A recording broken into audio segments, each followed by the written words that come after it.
C'est l'article 13 de l'arrêté conjoint du 15 mai dernier qui cristallise les critiques.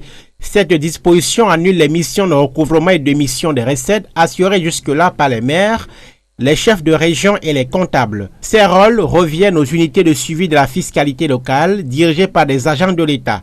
Ce changement viole l'article 55 de la Constitution qui consacre la libre administration et l'autonomie financière des collectivités territoriales décentralisées, explique ce juriste. Les collectivités territoriales décentralisées sont administrées par les conseils élus. Toute chose fait, la loi donc confère donc à ces derniers, c'est-à-dire les élus, des prérogatives importantes en matière financière et fiscale. L'autonomie financière des CTD ne signifie pas absolument que ce sont les communes et régions qui doivent collecter leurs taxes et redevances, explique la Direction générale des impôts. L'administration fiscale, dont les agents seront placés auprès des maires pour le recouvrement, explique que la réforme est le fruit d'un sondage montrant que 71% de communes sont dépourvues de ressources humaines et techniques en matière de recouvrement. C'est des professionnels avec des outils modernes. Ils peuvent plus facilement collecter. Sur cette base-là, les autorités ont acté dans la volonté des collectivités à transférer la collecte proprement dite aux régies financières de l'État.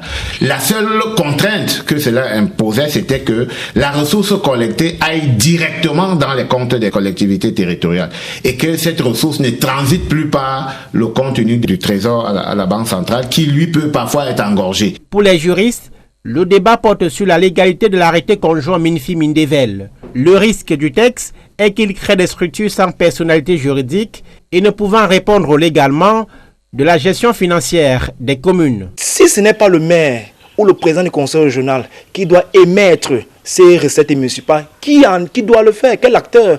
Est-ce l'unité de suivi de fiscalité locale dont les prérogatives ont été bien définies par l'arrêté 6 juin ou alors tout de caractère? Il y a un vide de responsabilité qui est très important. En attendant, plusieurs maires s'inquiètent par ailleurs de la longueur des délais de mise à disposition des ressources par le Trésor public, jugés trop procéduriers.